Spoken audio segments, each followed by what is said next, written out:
हमारे बहुत ही जानदार शानदार और लोगों से बेइंतहा मोहब्बत करने वाले राजेश जी, हमारे कांके के प्रत्याशी बैठा साहब, जो बहुत ही शालीन व्यक्ति है।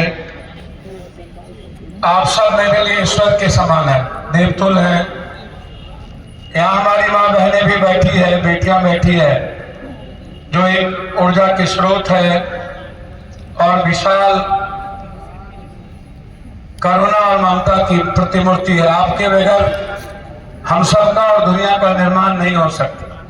क्रांतिवीर, कर्मवीर, छात्र, युवा साथियों, मैं देखिए मुसलमानों के बीच मैं समझता हूँ कि राजनीतिक गुफ्तगू, और वो भी कांग्रेस पार्टी और गठबंधन के लिए, बहुत छोटी बात हो जाती है। आप कंप्लीट रूप से सेकुलर है। जब कोई इस दुनिया में कहता है कि मुसलमान नॉन सेकुलर है, तो मैं कभी कभी सोचता हूं इस बात को लेकर, 140 करोड़ की आबादी में आप मात्र 18 से 20 करोड़, 123 करोड़ में सिख भी है, ईसाई भी हैं, लगभग 17% दलित और 8% एसटी भी हैं, 50% ओबीसी भी है, अन्य लोग भी हैं। जब कोई यह बात कहता है, मैं याद करता हूं थोड़ा सा उस वाकया को, जब कोरोना आया था और मजलिस के हमारे अजीज भाई जो कंप्लीट रूप से, यदि मैं मजलिस की बात कभी करता हूं तो मैं सदन में भी ये बात कही थी कि मजलिस में जाने वाले लोग कभी हिंदुस्तान और लोकतंत्र और संविधान कि इस जन्म में क्या 7 जन्म में विरोधी नहीं हो सकते। जिसको मैं जानता हूं, मैं हमेशा उस पब्लिक मीटिंग में नहीं कहना चाहता, जब साथ पर यह सवाल खड़ा किया गया था और पूरे देश में मुसलमानों से नफरत पैदा की गई थी कोरोना के सामने कि यह कोरोना मजलिस के द्वारा है। मेरा ट्वीट यहां पढ़ लीजिए, मैं उस वक्त वाहिद पहला आदमी था, हम गए थे वहां और गए ही नहीं थे। उस वक्त हम 3 महीना लगातार दिल्ली के हर गली कुची में गए थे और मैंने कहा था इस बात को, यह कोरोना आज नहीं, जब ट्रंप इस हिंदुस्तान के सरजमीन पर पैर रखा था, ये कोरोना का इतिहास उसी दिन से शुरुआत हुई थी। और मैंने यह बात भी कही थी, याद करिए, कि इस हिंदुस्तान के वजीर को, और मैं बार बार कहता हूं कि आपको मुसलमान तो 18% या 18 करोड़ या 20 करोड़ या 22 करोड़ है। आप हिंदुस्तान के वजीर हो, आप मुसलमान से नफरत पैदा तो कर सकते हो, लेकिन मुसलमान को छूने की औकात आपको नहीं है। ये मुल्क दुनिया की है आप। और मैंने यह भी कही थी, जब सबसे बड़े राइट हैंड इस वजीर के बाबू डोभाल, मैंने कहा था, याद करना, आपको इतिहास नहीं पता है, दुबई में जब डोभाल की जिंदगी बचाने की बारी आई, ये साथ नहीं होते तो डोभाल नहीं बचता।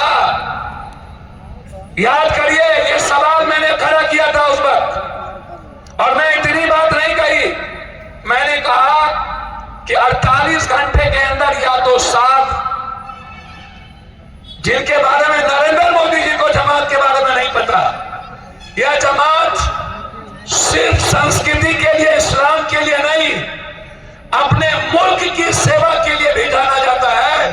यदि दुनिया में यह जमात कहीं जाता है तो शायद मोदी जी को नहीं पता कि हमारे व्यवस्था, हमारे भारत की जो सिस्टम है, उस सिस्टम के महत्वपूर्ण हिस्से में यह जमात भी होता है। और 48 घंटे के अंदर साध का नाम उस टीवी से उतर गया था।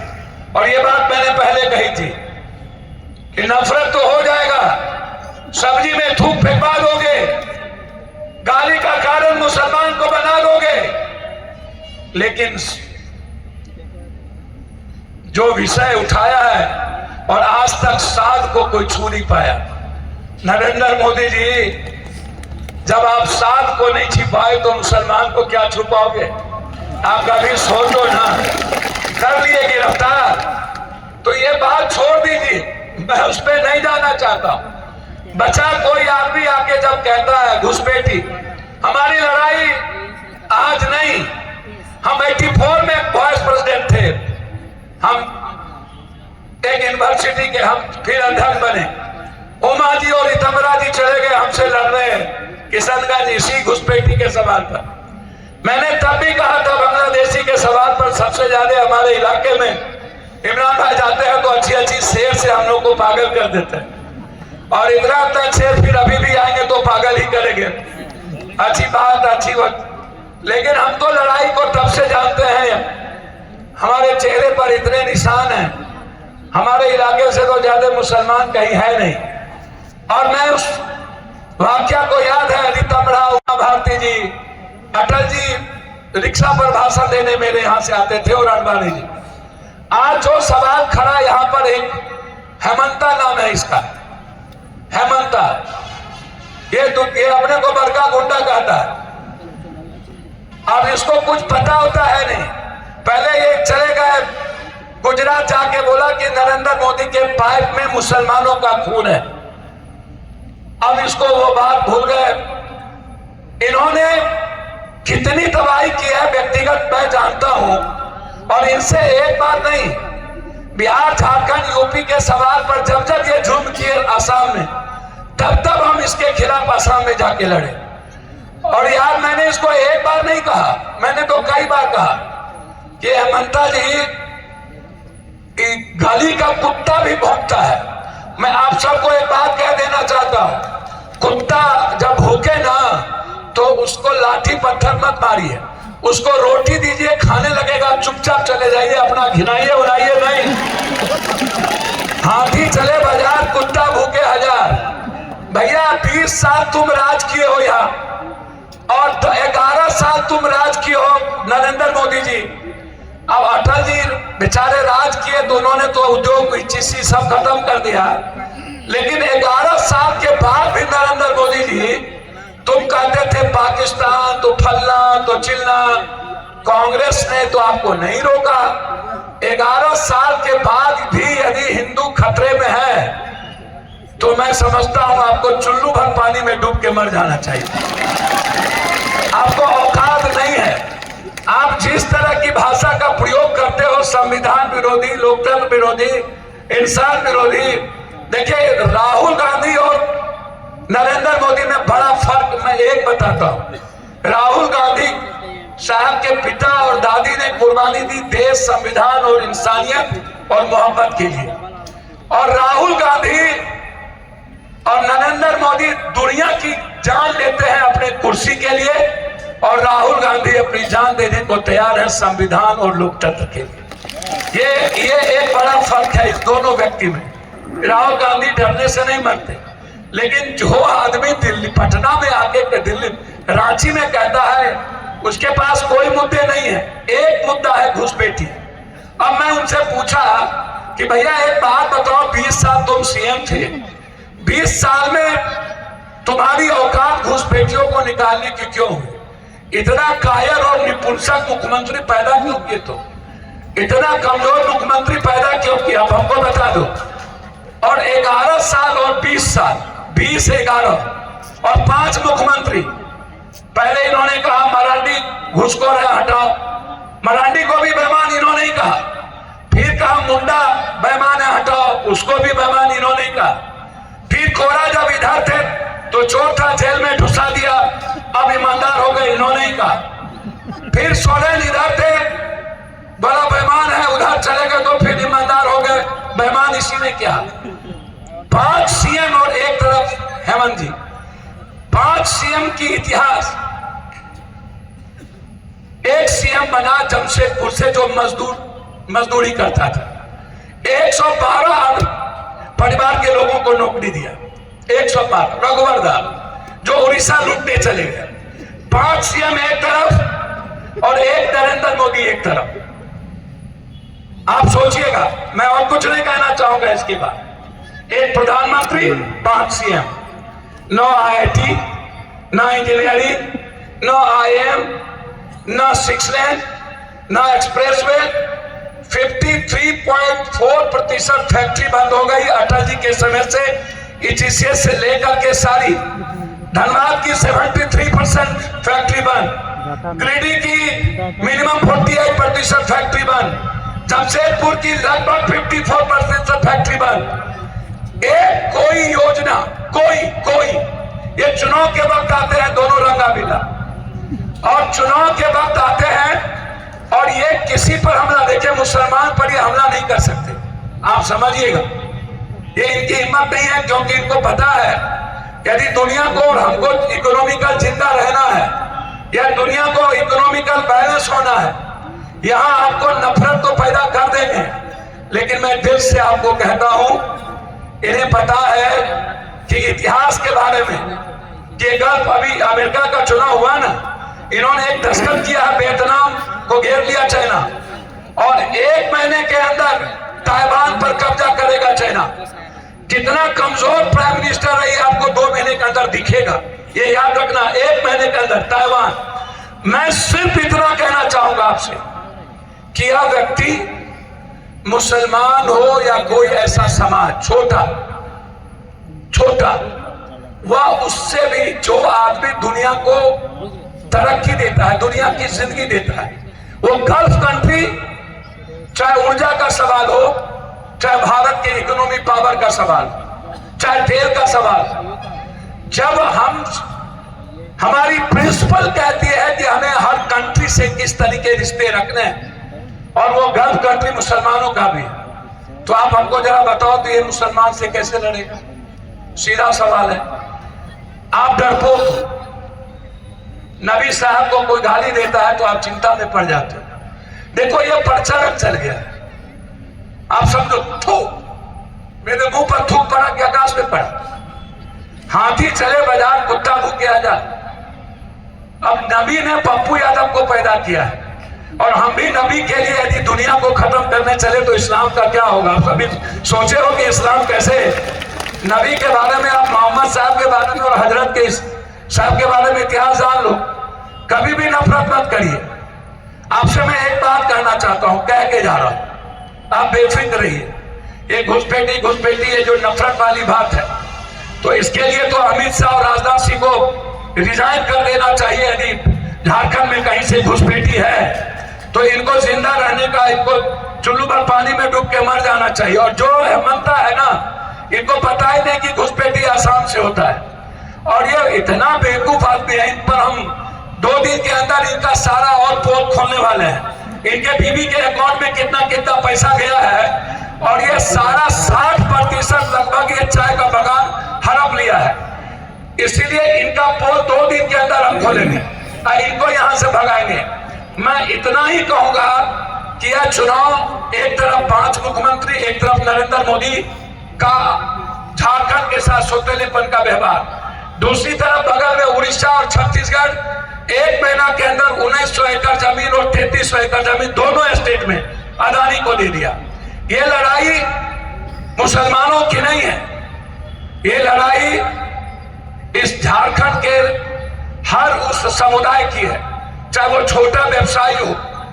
ये बड़े व्यवसायी अदानी से मोहब्बत करते हैं, झारखंड के मिडिल क्लास के व्यवसायियों से नहीं, झारखंड के किसानों से नहीं, झारखंड के आदिवासी से नहीं। आदिवासी लीडर को तो इन्होंने बिठा दिया था बीजेपी से, और ये अदानी के किसी को बैठाएंगे, आदिवासी की बात भूल जाइए, नहीं तो मरांडी को किसी को सामने लाते। ये आदिवासी की संस्कृति और तहजीब को खत्म करना चाहता है। इसीलिए आप हमारी ताकत है, आप पर हम गर्व करते हैं। और यदि कांग्रेस की विचारधारा यदि दुनिया में इस देश के संविधान और लोकतंत्र के साथ साथ अमन और मोहब्बत का है, किसानों को लेकर के है, यदि सबसे विचारधारा बेरोजगार से युवाओं को लेकर के है, वो कोई और जाति नहीं है।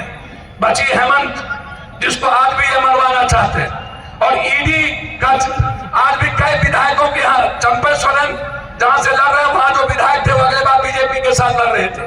आज 8 बजे से उनके ईडी जांच चल रही है, और सुनील श्रीवास्तव के साथ। हम यहाँ मुख्यमंत्री होते ना, तो सबसे पहले अमित शाह जी और हेमंत बिस्वा को उठा करके जेल में ठूस के अपन कर देते। इसको हम बताते, ये जो ज्यादा तेज बनते हैं ना, सर कुछ नहीं होता। हमारी दिल्ली हम इससे भी हो, टीट फोट है। तुम क्या दूध के धुले हुए हो क्या? तुम बड़का बड़का बक्सा लेकर के उतरते हो, हम वहीं उसको रोकते। ये हेमंता जैसा गुंडा आकर के हमको यहाँ पर आंख दिखाएगा तो ये कहां से चलेगा? इसीलिए आप चिंता मत करिए, आप पर हमें गर्व है और आप हमारी ताकत है और आप हमारे विश्वास है और हमारी खून है। आपके साथ हमारे जैसे लोग, इमरान भाई तो चलिए हमारे समाज के आपके बड़ी मजबूत है, आवाज उठाते हैं। राहुल गांधी जी के बाद यदि कोई शख्स उस सदन में नरेंद्र मोदी को आंख उठा करके चैलेंज कर सकता है, उसका नाम अकेला पप्पू यादव है। याद रखिएगा, हिंदुस्तान में, इस हिंदुस्तान के किसी भी गरीबों का मैंने कभी आंसू बहने नहीं दिया। मैं 7 बार एमपी हूं, 5 बार इंडिपेंडेंट एमपी हूं। मैंने कभी दोबारा इंडिपेंडेंट एमपी, एक बार कोरा हुआ था, चौथे स्थान पर चला गया। मैंने किसी से भीख नहीं मांगी, हमेशा आवाज दिया।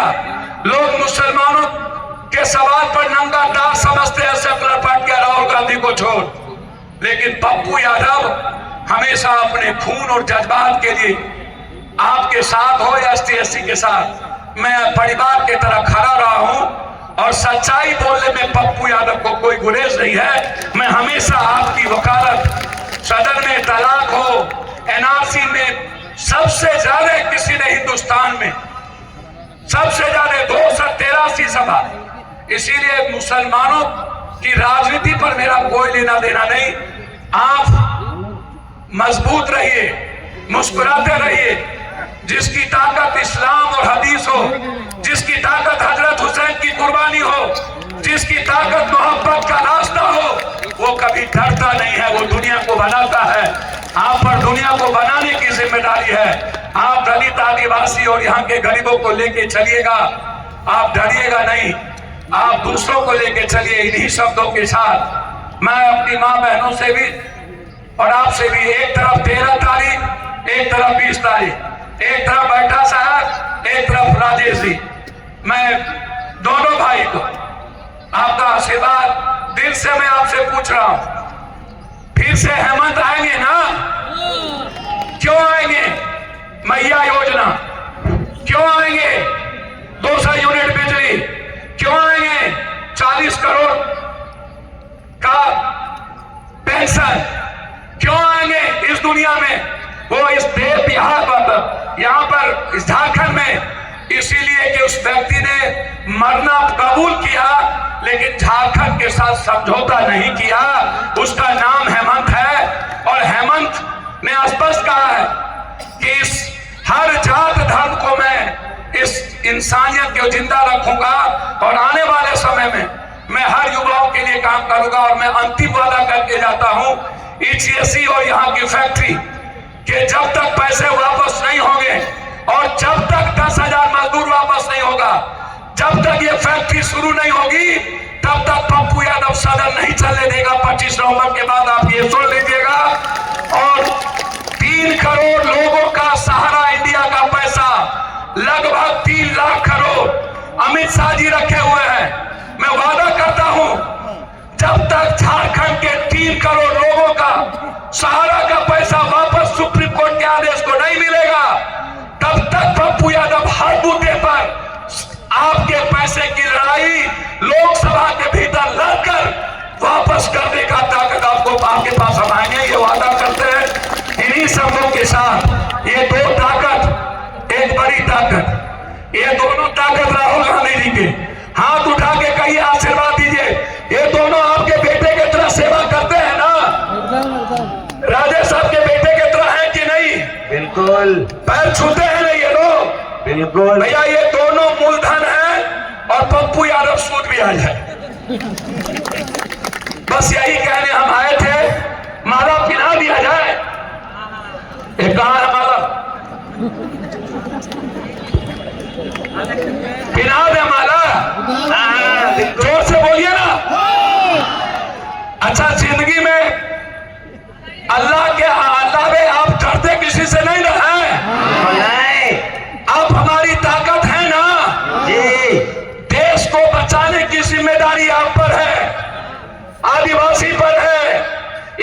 पर है, बस देश की रक्षा आप कर लीजिएगा, आपकी रक्षा अल्लाह करेगा और मरने का जज्बा पप्पू यादव को होगा। बहुत बहुत धन्यवाद, अल्लाह हाफिज। बिना ने माला इधर चलिए, बहुत बहुत। कौन सा? अच्छा, कई नंबर? 2 नंबर। कई नंबर? बहुत बहुत धन्यवाद, शुक्रिया।